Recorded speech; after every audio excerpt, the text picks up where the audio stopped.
আসসালামু আলাইকুম, সানজানা কিচেনে সবাইকে স্বাগতম।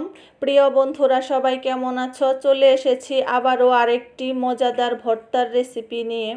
আজকে তোমাদেরকে আমি লোটে মাছ দিয়ে খুবই লোভনীয় মজাদার একটা ভর্তার রেসিপি করে দেখাবো। আশা করি রেসিপিটা তোমাদের কাছে খুবই ভালো লাগবে। তোমরা অল্প সময়েই ঝটপট কিভাবে এই মজাদার ভর্তাটা বানিয়ে নিতে পারো সেইটাই তোমাদের সাথে আজকে শেয়ার করব। তো চলো কথা না বাড়িয়ে রেসিপিটা তোমাদের সাথে শেয়ার করে দেই। এই মজাদার ভর্তাটা বানানোর জন্য আমি এইখানে লোটে মাছ নিয়েছি। এটাকে কেটে ধুয়ে ভালো করে পরিষ্কার করে নিয়েছি। দেখো মাছটা কতটা টাটকা ছিল। এখন আমি এর মধ্যে দিয়ে দেব পরিমাণ মতো লবণ, দিয়ে দেব মরিচের গুঁড়া আর দিয়ে দেব হলুদের গুঁড়া, দিয়ে ভালো করে হাত দিয়ে এরকম করে মেখে নেব। আর এদিকে কড়াইতে তেল দিয়ে দিয়েছি। এখন মাছগুলো তেলের মধ্যে দিয়ে অল্প একটু ভেজে নেব।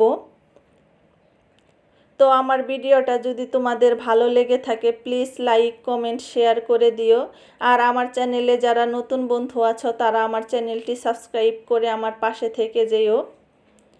শুরু থেকে শেষ পর্যন্ত দেখে আমাকে ফুল ওয়াচ দিয়ে দিও বন্ধুরা, আর একটা লাইক কিন্তু অবশ্যই দিয়ে দিও। তো এখন আমি এর মধ্যে পেঁয়াজ কুচি আর কাঁচামরিচ কুচি নিয়ে নিলাম।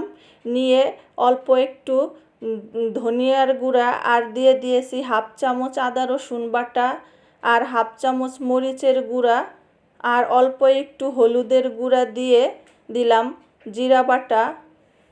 দিয়ে হাত দিয়ে ভালো করে মশলাগুলো মেখে নেব।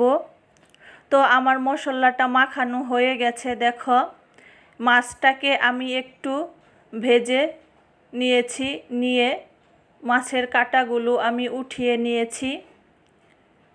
এখন আমি এর মধ্যে মশলাটা দিয়ে দেব। মশলাটা দিয়ে আমি একটু পানি দিয়ে দেব এর মধ্যে, যেন আদা রসুনের গন্ধটা না আসে। তার জন্য মশলাটা দিয়ে অল্প একটু পানি দিয়ে এটা কষিয়ে নেব।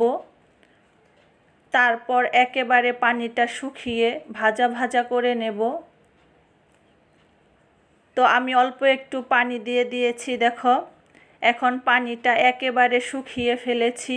শুকিয়ে এই রকম লাল লাল করে ভাজা ভাজা করে নেব। এটা খেতে কিন্তু খুবই মজা লাগে বন্ধুরা, তোমরা বাসায় অবশ্যই একবার হলেও ট্রাই করো। খেয়ে কেমন হয়েছে আমাকে কমেন্ট করে অবশ্যই জানিও। তো আমি এটা আমার হয়ে গেছে, এখন এটা নামিয়ে তোমাদেরকে পরিবেশন করে দেখাচ্ছি। দেখো কতটা লোভনীয় হয়েছে, অসাধারণ খেতে লাগে।